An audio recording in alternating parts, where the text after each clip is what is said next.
पीरे कामिल, Umaira Ahmad का एक मशहूर नॉवेल। जबकि दो लड़के सिगरेट पीते हुए बाकी लड़कों के साथ टूटी फूटी गुफ्तगू कर रहे थे।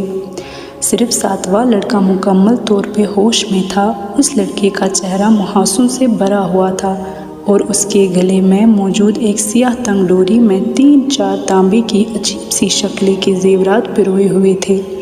ल्यूस पियर्सली स्टाइल के कॉलर्स वाली एक जैकेट, डार्क ब्लू शर्ट के साथ वो एक बेहुदा सी सुरमाई जीन्स पहने हुए था जिसके दोनों घुटनों पर मैडोना का चेहरा पेंट किया गया था। उसने आंखें खोलकर अपनी दाईं तरफ मौजूद लड़कों पर एक अचटती नज़र डाली। उसकी आंखें सुर्ख हो रही थी मगर उस सुर्खी के बावजूद वो ऐसा कोई तासुर नहीं दे रही थी कि वो बाकी लड़कों की तरफ मुकम्मल तौर पर नशे की गिरफ्त में था। चंद मिनट उन्हें देखने के बाद उसने सीधे होते हुए डब्बे में मौजूद बाकी ड्रिंक कोन में डाल दी और एक छोटे से स्ट्रॉ के साथ उसे सूंघने लगा। काफ़ी देर के बाद उसने स्ट्रॉ को एक तरफ फेंक दिया और अपने हाथ की पोर पर थोड़ी सी ड्रिंक रखकर ज़ुबान की नोक के साथ कुछ दिलचस्पी तजस मगर एहतियात के साथ उसे चखा।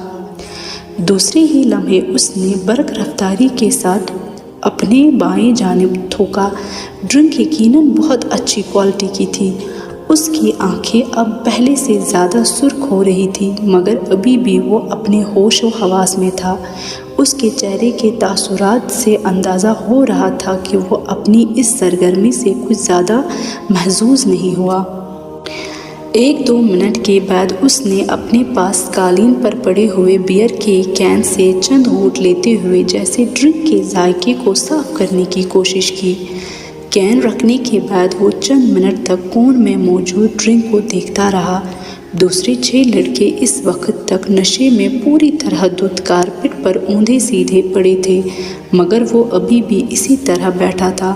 कैन में मौजूद बियर के घूंट लेते हुए वो पुरसोच अंदाज में इन सब को देख रहा था।